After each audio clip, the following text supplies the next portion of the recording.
thought just this week, as I was looking at picture after picture of Courtney and thinking about stories and listening to my daughter talk about her, trying to make sense of this and looking for tools or signs or messages or even music to help me with my own memories of Courtney.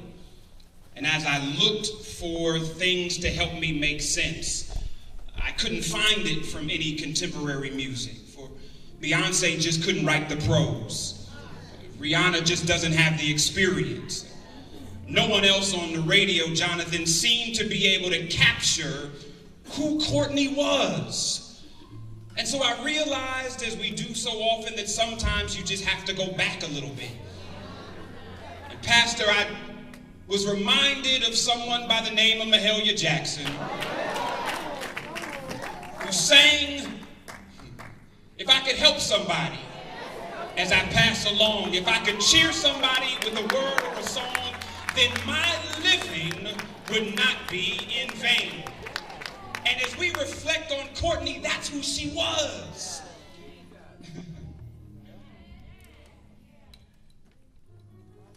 You didn't know Courtney if she didn't help you.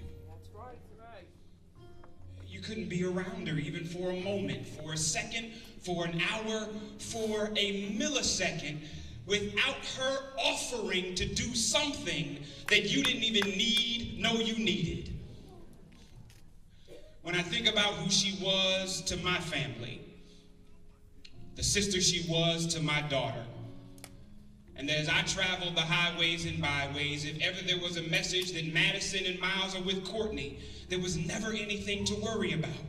And Kara, I thank you so much for sharing her with my children.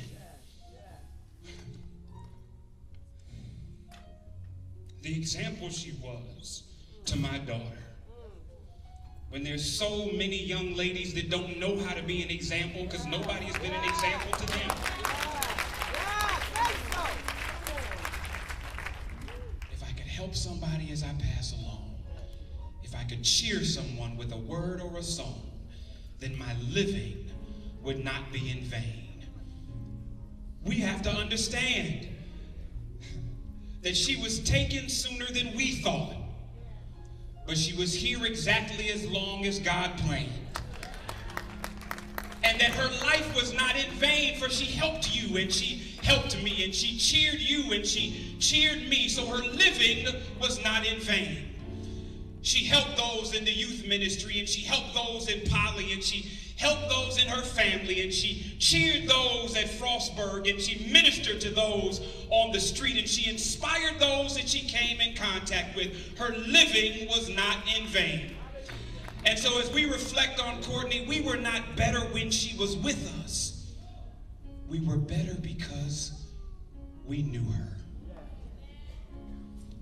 And so as we go from this place, even in our sadness, let us carry a little bit of her, that we would treat people better, that we would engage people better, that we would lift people up, and that we would encourage them, for that's what she would want us to do. How many of you have already gotten messages from her this week? I'm okay. How many of you have already heard from her in the spirit? I'm all right. For she left this world knowing that she had helped all she could and cheered all she was called to. And she lived a life that those that lived decades could never live. Courtney, we love you.